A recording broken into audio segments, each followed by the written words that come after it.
크고 높으신 하나님, 참 감사합니다. 이 금요일 저녁에 주를 사모하는 자리로 저희의 발걸음을 인도하여 주셔서 여전히 마음에 죄를 품고 있는 저희들인데 거룩하신 하나님을 주의 고귀한 말씀을 들을 수 있도록 인도하시니 감사합니다.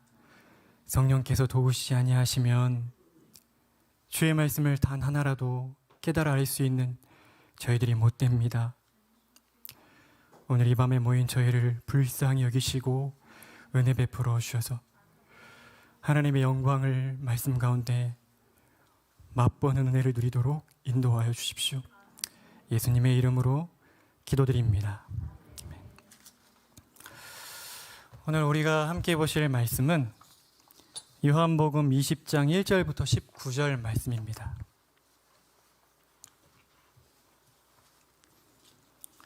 요한복음 20장 1절부터 19절 말씀입니다. 1절부터 20절까지 보겠습니다.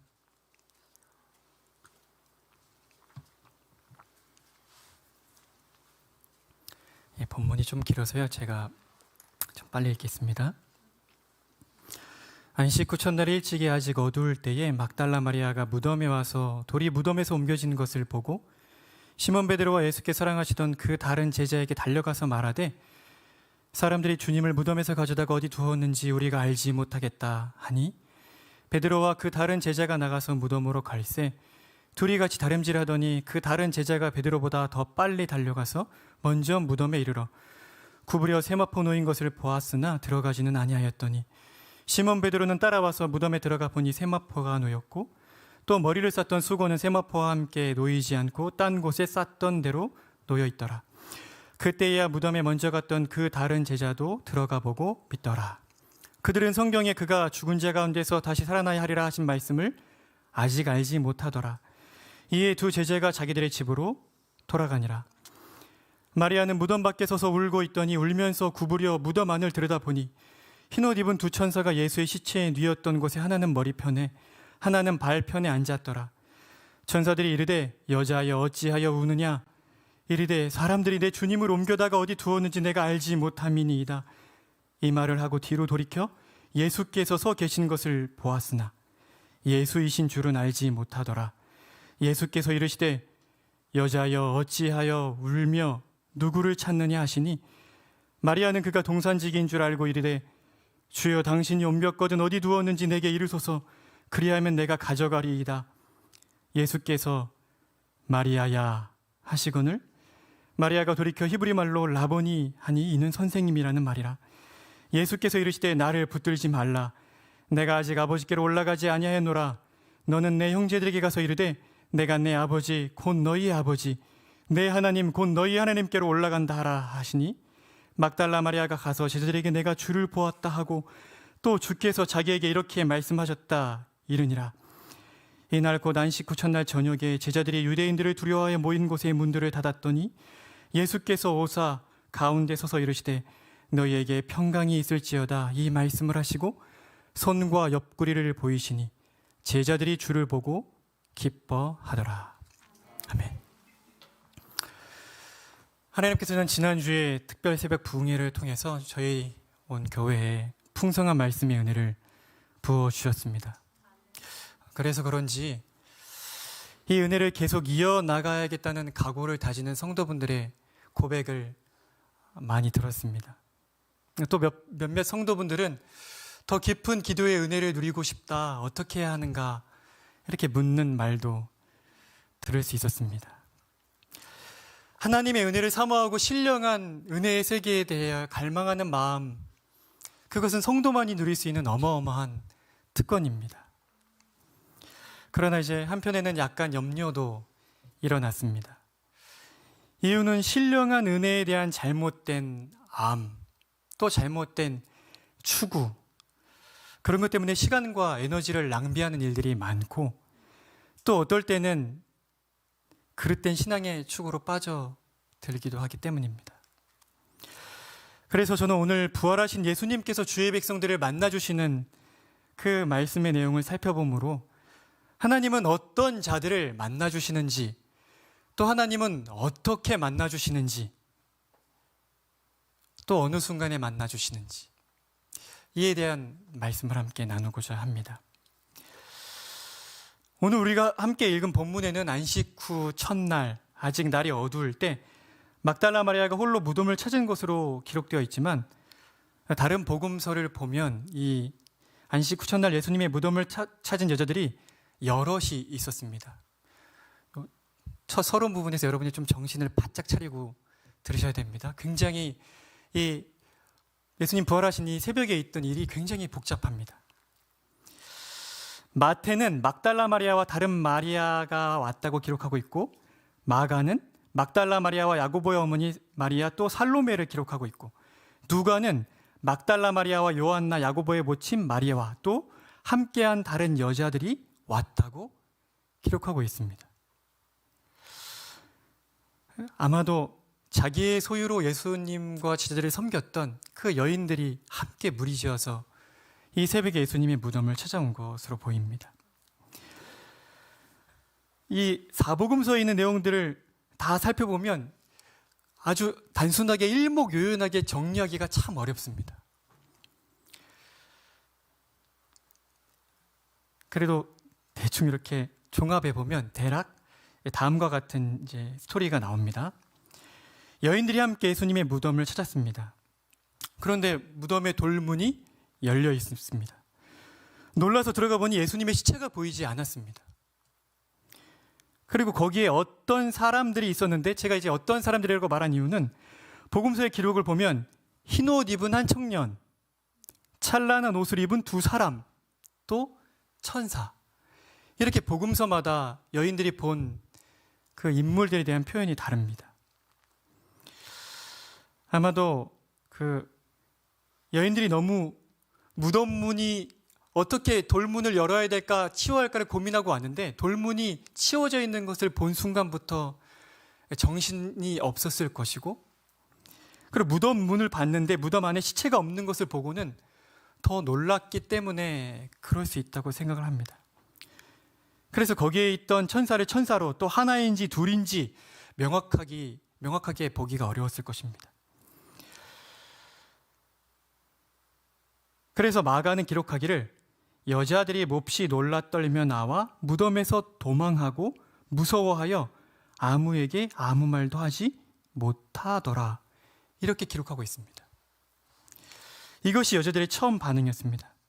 그런데 이 여자들이 처음엔 두려움에 떨고 도망가서 아무 말도 못하고 있다가 예수님께서 하셨던 말씀을 곰곰이 생각할 때에 성령께서 예수님 말씀을 깨닫게 하고 예수님이 부활하셨다는 확신이 들어서 제자들에게 흩어져서 이 사실을 알리러 달려갑니다. 이 여인들이 달려가는 그때에 예수님이 친히 나타나셔서 당신이 부활하신 것을 보여주고 그 다음에 제자들에게 달려가는데, 그런데 이 일이 있던 그 순간 전에 있던 사건이 오늘 우리가 함께 읽은 이 요한복음 20장에 나오는 장면입니다. 그래서 마가는 뭐라고 기록하냐면, 막달라 마리아에게 예수님이 제일 먼저 나타나셨다라고 기억합니다. 그러니까 본문을 다시 보면 막달라 마리아는 두 제자와 함께 다시 무덤을 찾아가는데, 먼저 달려간 베드로와 요한은 무덤이 빈 사실을 확인하고 자기 집으로 돌아갑니다. 두 제자가 집으로 간 뒤에 무덤 밖에 서서 울고 있던 막달라 마리아가 용기를 내어 무덤 안을 들여다 보았습니다. 그때 천사가 말을 겁니다. 여자여, 어찌하여 우느냐? 마리아가 답합니다. 사람들이 내 주님을 옮겨다가 어디 두었는지 내가 알지 못합니다. 그리고 돌아섰는데 그 뒤에 예수님이 이미 서 계셨습니다. 그러나 마리아는 그분이 예수님이신 줄을 알아보지 못했습니다. 예수님께 마리아가 묻습니다. 예수님께서 마리아에게 물으십니다. 여자여, 어찌하여 울며 누구를 찾느냐? 마리아는 말하는 분이 동산직인 줄 알고 답합니다. 주여, 당신이 옮겼거든 어디 두었는지 내게 이르소서. 그리하면 내가 가져가리이다. 이때 예수님이 마리아를 부르십니다. 마리아야. 예수님께서 마리아를 부르시는 바로 그 순간 목자의 음성을 그 양이 알아듣는 것처럼 그렇게 마리아가 곁에 계신 분이 예수님인 줄 깨달아 알아 예수님을 부릅니다. 라보니, 선생님이요. 그리고 예수님을 붙들려 합니다. 아마도 너무 보고 싶었던 그 예수님을 이전의 친밀함으로 대하고자 예수님을 붙들려 한 것 같습니다. 그러나 예수님께서 말씀하십니다. 나를 붙들지 말라. 내가 아직 아버지께 올라가지 아니하였노라. 너는 내 형제들에게 가서 이르되 내가 내 아버지고 너희 아버지 내 하나님 곧 너희 하나님께로 올라간다 하라. 이에 이제 막달라 마리아가 가슴 벅찬 가슴을 안고 제자들에게 달려가 자신이 주를 보았고 주께서 자신에게 이렇게 말씀하셨다고 전합니다. 그리고 그날 저녁에 제자들이 두려움에 떨며 모여있을 그때 닫힌 문을 예수님이 지나서 제자들에게 부활의 모습을 드러내어 보여주십니다. 좀 제가 이렇게 길게 설명을 드렸지만 정리하면 부활하신 예수님께서는 마가복음 16장 9절에 아주 명확히 기록되어 있는 것처럼 막달라 마리아에게 가장 먼저 부활하신 자신을 드러내어 보여주셨습니다. 그리고 그 이후에 예수님의 시체가 없어지는 것으로 인해 두려움에 떨고 있던 여인들이 정신을 차리고 예수님의 부활의 그 약속의 말씀을 깨닫고 기쁨에 차서 제자들에게 달려갈 때 그 여인들을 만나 주셨습니다. 그리고 우리가 잘 알고 있는 엠마오로 가는 두 제자를 만나 주셨고, 그리고 두려움에 떨고 모여있던 그 제자들을 찾아오셔서 만나 주셨습니다. 주 안에 사랑하는 성도 여러분, 예수님께서 누구를 가장 먼저 만나 주셨습니까? 예수님께서 제일 먼저 이 부활의 주님으로 만나 주신 이는 수제자들도 아니고 또 다른 제자들도 아니고 어머니 마리아도 아니고 7 귀신 들렸던 막달라 마리아였습니다.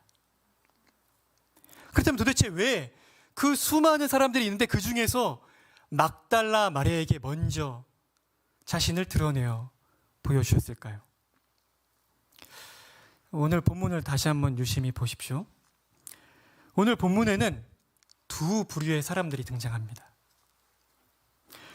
한 부류는 빈 무덤을 보고 싶어서 열심히 달려왔지만 무덤이 빈 것을 확인하고는 그냥 집으로 돌아가는 부류의 사람들입니다. 무덤이 비었다는 사실은 굉장히 놀랍지만 뭐 어쩌겠습니까? 아마도 오늘날 대다수의 성도들이 빈 무덤이 궁금하여 달려오긴 했지만 이내 확인하고는 무덤덤하게 집으로 돌아가는 이 두 제자와 닮지 않았나 생각합니다. 저는 이런 부류의 성도들에게 촛불 성도라는 별명을 붙이고 싶습니다. 매 주일마다 예배의 자리를 찾습니다. 그래도 예배를 안 드리는 것보다는 예배를 드리는 게 나으니까 예배의 자리를 찾습니다. 찬양도 드리고 헌금도 드리고 말씀을 듣고 기도를 드리면서 이렇게 살면 안 되는데, 그런 촛불 같은 작은 믿음의 불씨가 일어납니다. 하지만 주일이 다 가기 전에, 좀 더 길면 월요일이 가기 전에 그 작은 믿음의 불씨가 꺼지고 맙니다. 그리고 생각합니다. 뭐 신앙생활이 다 이런 거지. 특별한 게 있겠어? 하나님을 더 알려 하지도, 하나님을 더 의지하려 하지도, 하나님을 더 가까이 하려 하지도, 주일에 선포된 말씀이 참으로 하나님의 말씀이 맞는지 확인하려도 들지 않습니다. 그냥 주일에 한번 와서 예배를 드린 딱 거기까지, 무덤이 비었구나, 그걸 확인했으면 그것이 끝입니다. 그런데 다른 부류의 사람들이 있습니다. 막달라 마리아처럼 빈 무덤을 확인하였으나 시체일지라도 예수님을 보지 않으면 도무지 견딜 수 없는, 예수님을 향한 마음에 도무지 그냥 돌아설 수 없는 성도들입니다. 저는 이런 부류의 성도분들을 용광로 같은 성도라고 별명지고 싶습니다. 주일에 정말 사모하는 마음으로 예배를 드립니다. 찬양과 헌금과 말씀 또 기도 속에 하나님이 어떤 분이신지, 그 하나님이 나에게 어떤 은혜를 베푸셨는지, 나 같은 죄인을 위해 하나뿐인 아들을 이 땅에 보내주시고 십자가에 내어주시기까지 그렇게 뜨겁게 사랑해 주신 그 십자가의 그 은혜를 예배 때마다 감격적으로 다시 맛봅니다. 그러면 지난 주와 똑같은 한 주를 살 수는 없는 노릇입니다. 어떻게 해야 할까 고민을 합니다. 어떻게 해야 기도 속에 주님과 깊은 교제를 나눌 수 있을까? 어떻게 하나님을 더 잘 알 수 있을까? 어떤 훈련을 받아야 할까? 어떤 책을 읽어야 하지? 어디에 섬김의 손길이 필요한지 찾습니다. 주님의 은혜를 생각하면 이전보다 더 주님을 가까이 하고 싶은 마음이 커지는 것입니다. 하지만 이런 마음이 있다고 한 주가 녹록하진 않습니다. 가족에 어려움이 생깁니다. 몸도 여기저기 아픕니다. 전에 없던 여러 어려운 일들이 여기저기에서 터집니다. 그러나 그 어느 것도 주를 향한 사랑의 마음을 꺾지 못합니다. 그 이유는 자신 같은 죄인을, 자신같이 소망 없는 자를 사랑의 하나님께서 예배 가운데 만나주셨기 때문입니다. 막달라 마리아를 한번 보십시오. 수제자인 베드로와 요한은 무덤이 빈 걸 보고 그냥 돌아갔습니다. 그러나 마리아는 그 자리를 떠날 수가 없습니다. 자신이 예수님으로부터 어떤 사랑을 받았는데, 귀신 하나가 사람 안에 들어와 있어도 그 사람의 인생 전체가 피폐해지는데 7 귀신이 들려 있어서 사람들 가운데 함께 어울려 살지도 못하고 그 사랑하는 가족들과 함께 있지 못하고, 미쳐도 보통 미친 사람이 아닌 사람으로, 세상이 그렇게 망가질 수 없는 그 사람으로 그렇게 살던 막달라 마리아를 예수님이 찾아오시고 만나주시고 구원하여 주셨습니다.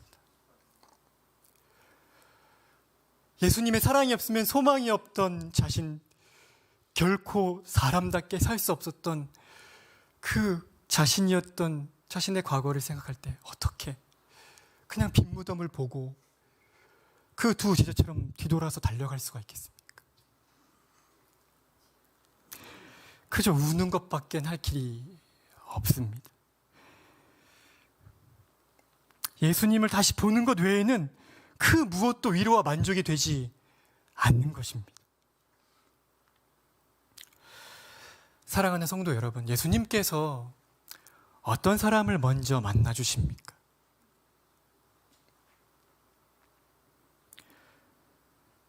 하나님을 사랑하는 자들, 죄은혜가 무엇인지를 깨달아 안 자들, 그래서 주를 간절히 찾는 자들을 만나 주십니다. 요한복음 14장 21절에서 예수님께서 친히 이렇게 말씀하십니다. 나의 계명을 가지고 지키는 자라 나를 사랑하는 자니, 나를 사랑하는 자는 내 아버지께 사랑을 받을 것이요 나도 그를 사랑하여 그에게 나를 나타내리라. 이 진리는 변함이 없습니다. 하나님을 사랑하는 자들, 그래서 하나님을 간절히 찾는 자들을 하나님께서 먼저 만나 주십니다. 그런데 예수님께서 막달라 마리아를 만나 주시는 이 장면에서 한 가지 이상한 점을 발견하지 않습니까? 본문을 한번 보십시오. 14절과 15절입니다.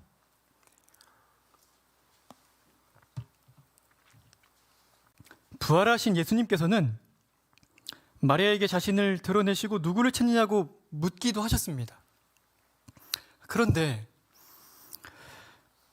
마리아는 왜 예수님을 몰라봤을까요? 예수님이 십자가에서 모진 고난을 당하시고 부활의 몸을 입으셨지만 그 목소리가 너무 고난받은 게 심하셔서 이전과는 다른 목소리여서 예수님을 못 알아봤을까요? 예수님의 모습이 너무 달라서? 아니면 마리아가 지금 정신을 못 차릴 정도여서 예수님을 못 알아봤을까요? 아닙니다.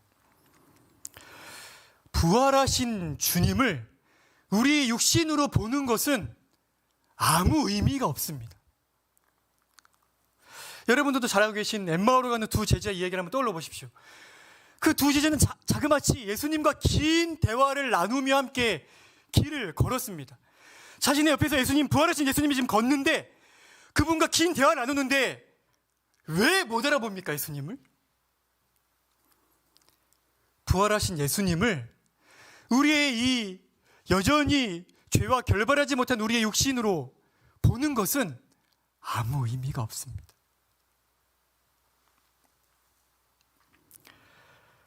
그럼 우리가 예수님을 만난다 할 때, 하나님이 우리를 만나주신다 할 때 어떻게 만나주십니까? 16절을 보십시오. 예수님께서 말씀하십니다. 마리아야, 마리아야. 이것이 예수님이 우리를 만나주시는, 하나님이 우리를 만나주시는 방법입니다. 말씀하시는 것입니다. 예수님이 마리아야라고 말씀하실 때 성령께서 그 말씀을 깨닫게 하심으로 아, 이분이 바로 부활하신 예수님이구나. 그 확신이, 그 믿음이 생기는 그 순간에 예수님을 알아본 것입니다. 사랑하는 성도 여러분, 오늘날에도 이 신비한 방식으로 예수님을, 하나님을 만나기를 기대하는 성도들이 있습니다.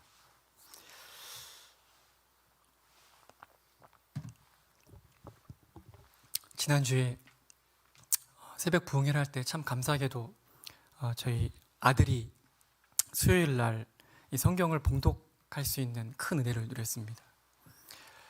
평소에는 잘 안 그러는데 그날 새벽 기도가 끝나고 자리에 앉아 있는데도 한참을 울면서 기도하는 모습을 봤습니다. 그래서 아빠도 엄마도 이 아이가 학교를 빨리 가야 되기 때문에 기다리고 있는데 계속 울면서 기도하는 모습 봤습니다. 그래서 이제 차를 타고 학교에 태워주면서 제가 조심스럽게 물었습니다. 태민아, 오늘 은혜 많이 받았니? 사실 이 표현 정말 안 좋은 표현입니다. 네. 편하게 하기 위해서 은혜 많이 받았니? 그러니까 제 아들이 저한테 그렇게 물었습니다. 아빠, 회심하는 게 정확히 어떤 거야?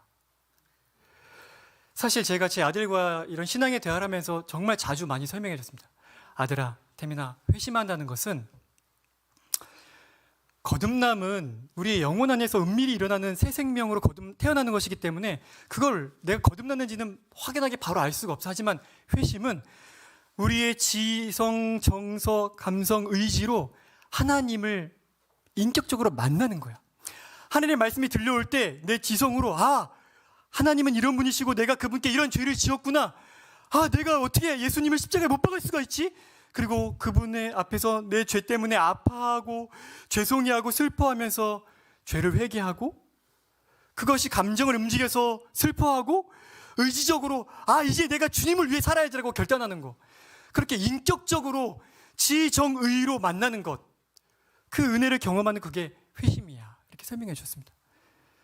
그때 제 아들이 그랬습니다. 아, 그러면 난 이미 회심한 거네. 나는 전에 하나님을 만나는 게 어떤 환상같이 예수님의 모습이 보여지는 것, 아니면 예수님이 와서 나를 만져주시는 것, 아니면 뭔가 예수님의 음성이 내 귀에 들리는 것으로 알았어, 아빠. 그런 게 아닙니다. 예수님이 여러분이 기도하실 때 나다 이렇게 하고 환상 가운데 예수님 모습을 보여주면 우리가 단 한 번도 본 적이 없는데 그분이 예수님이시 여러분 어떻게 아시겠습니까?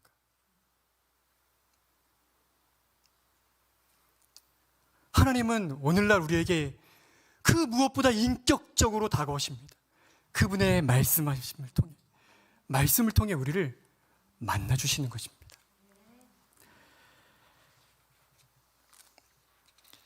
그럼 이제 마지막 질문을 던져야 합니다. 하나님께서 언제 우리를 만나주십니까?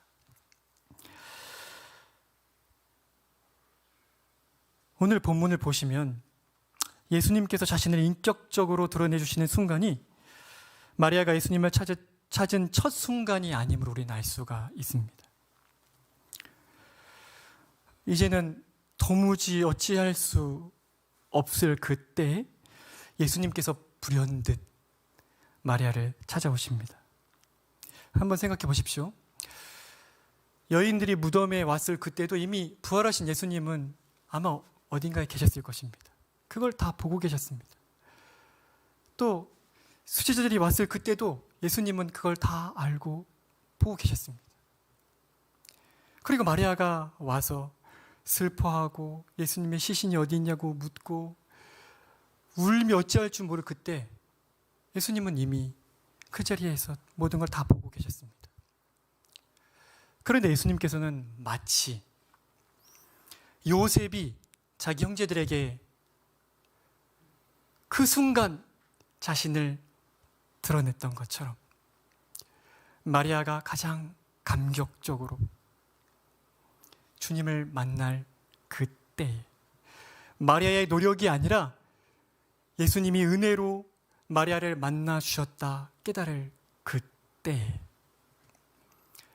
예수님이 마리아에게 자신을 드러내어 보여주셨습니다.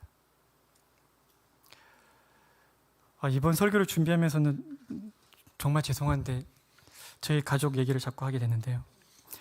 설교 말씀을 준비하다가 저희 철없던 고등학교 3학년 시절이 떠올랐습니다. 그때 너무 하나님을 향한 사모하는 마음을 많이 주셔서 대학교를 붙고 나서 대학교 이제 가기 전에 그때 신앙서적을 읽는데 성령 하나님을 만나야 된다는 그런 책이었습니다. 좀 잘못된 책이었어요. 그래서 난 성령님을 만나야 돼. 그리고 기도원을 찾아갔습니다. 마침 기도원을 찾아갔는데 거기 청소년들 수련회를 하고 있더라고요. 그래서 얼씨구나 하고 그 2박 3일 수련회를 그냥 옆에 꼽사리에서 같이 참여했습니다. 근데 저희 목표는 하나였습니다. 성령님을 만나는 것. 그래서 제 인생에서 할 수 있는 모든 힘을 다해 막 박수를 엄청나게 치고 막 찬양을 온 힘을 다해 부르고 제가 할 수 있는 모든 힘을 다했습니다. 얼마나 열심히 했으면 마지막 날에는 여기 손바닥에 굳은 살이 배겼는데 그 굳은 살이 갈라져서 피가 나왔습니다. 피가. 2박 3일이 지났습니다. 정말 단 한순간도 하나님이 저에게 은혜를 안 주셨습니다.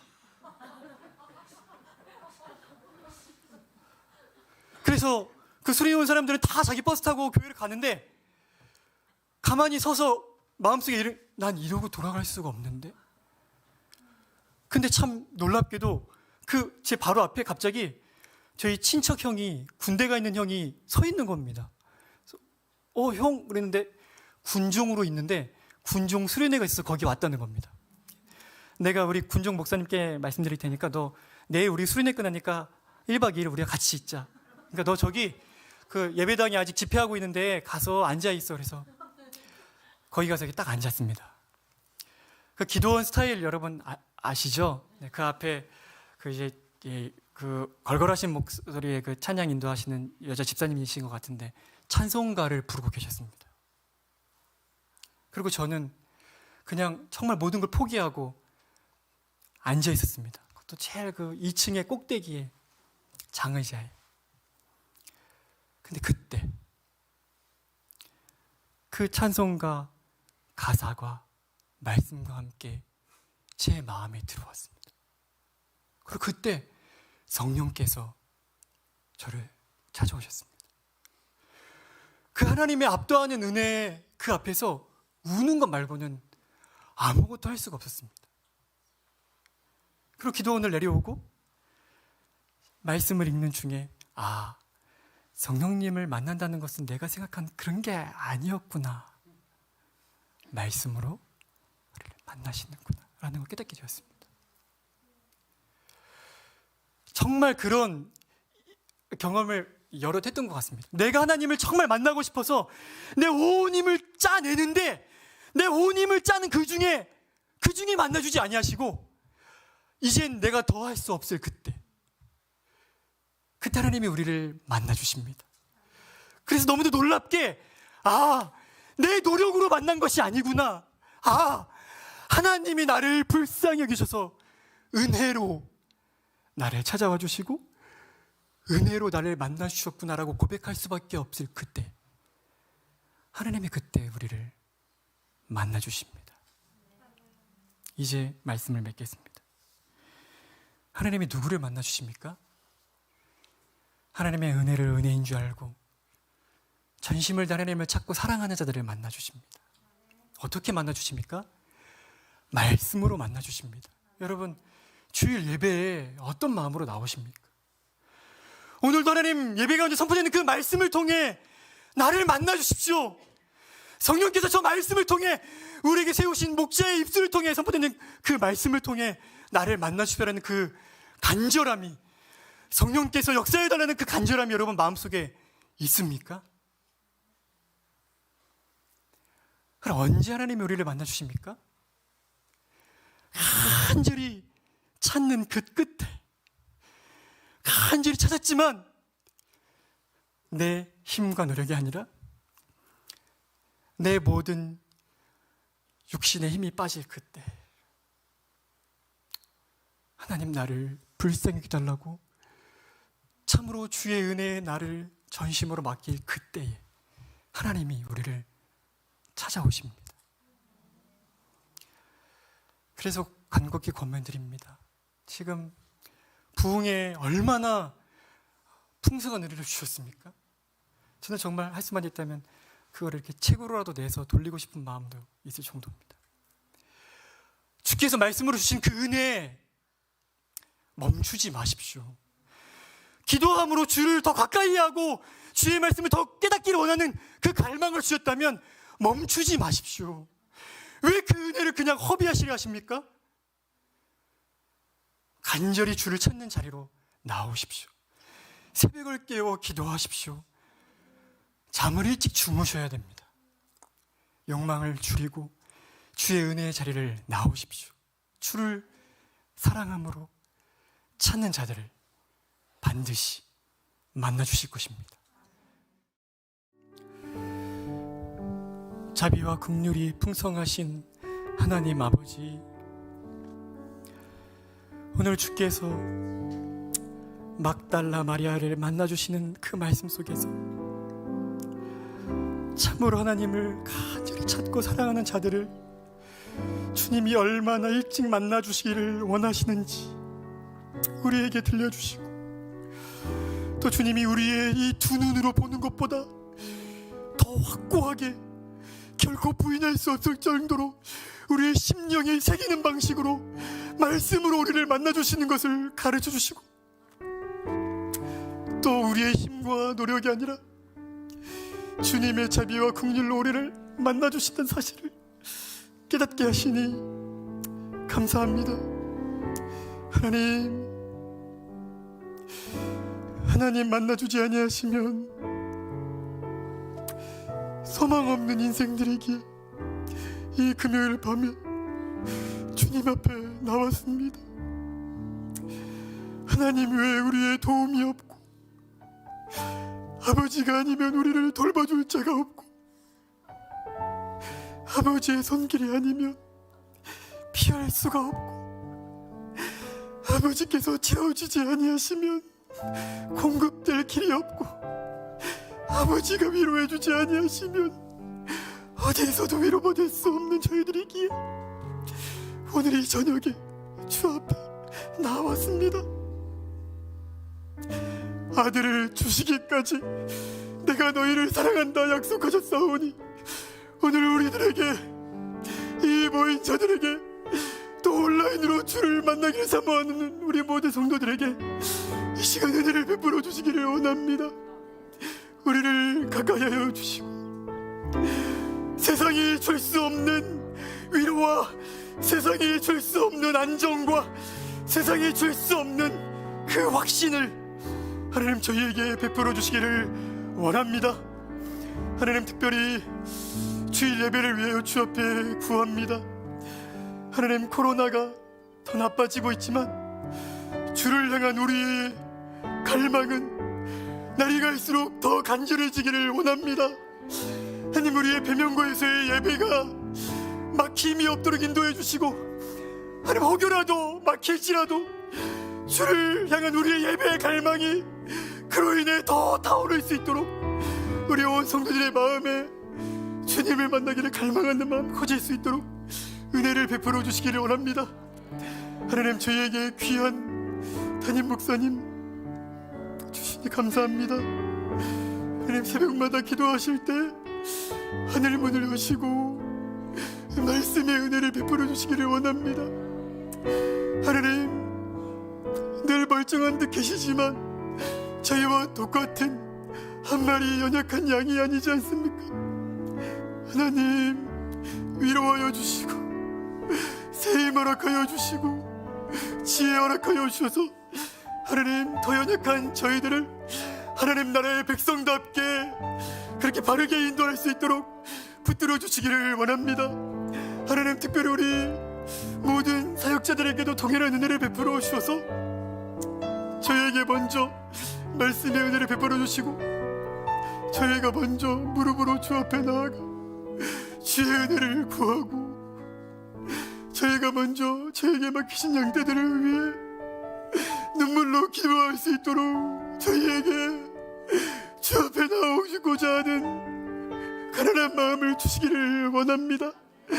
동일한 마음을 우리 중식자들에게도 허락하여 주시기를 원하고 하나님, 특별히 우리 다음 세대들을 주 앞에 의탁합니다. 버리지 말아 주십시오. 그냥 바라보지 말아 주십시오. 하나님, 온라인으로 예배 드릴 때라도 오프라인보다 더 깊게, 더 뜨겁게 말씀으로 만나주셔서 하나님의 자녀로 부름받았음을, 하나님 왕을 섬기는 왕의 아들과 딸들임을 깨달아낼 수 있도록 거듭남의 은혜를, 회심의 은혜를 베풀어 주시기를 원합니다.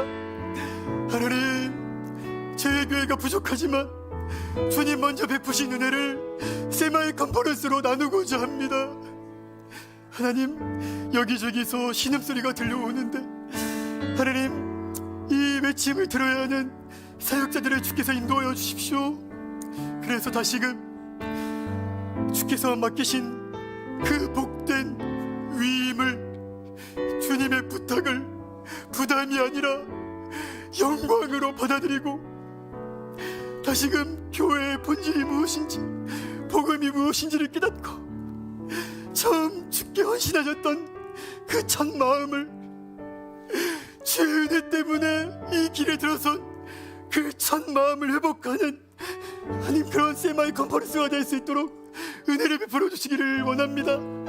준비에 연약한 저희들이 준비하고 있습니다. 차질이 없도록 성령께서 세밀하게 보살펴 주시기를 원하고 하나님, 강의가 선포될 때 성령께서 그 강의와 함께 역사하셔서 하나님, 주체할 수 없는 성령의 찾아오시는 말씀의 은혜를 깨달는 시간 될 수 있도록 은혜를 베풀어 주십시오. 하나님, 연약한 치들이 있습니다.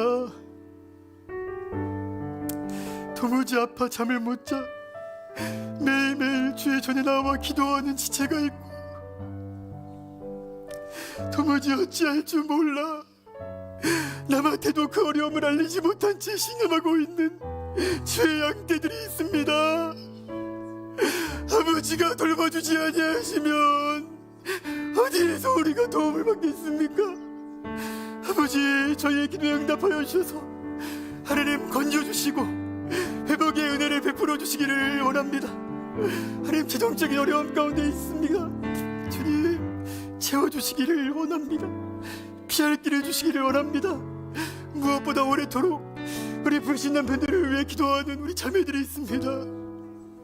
하나님, 더 지치지 않도록, 낙심하지 않도록 여리고와 같은 우리 남편들의 마음을 하나님 녹여주시기를 원하고 주 앞에 두 손을 들고 나와 나를 살려달라고 부르짖는 그 은혜의 자리로 나올 수 있도록 인도하여 주시기를 원합니다. 하나님, 이번 주일에도 저희를 말씀으로 찾아오실 주님을 기대합니다. 오늘도 계속해서 기도할 때 성령께서 저희를 깊은 기도의 자리로, 그 은혜의 자리로 인도하여 주십시오. 우리에게 풍성한 은혜를 베풀어 주신 주님께 감사드리며 예수 그리스도의 이름으로 기도드립니다.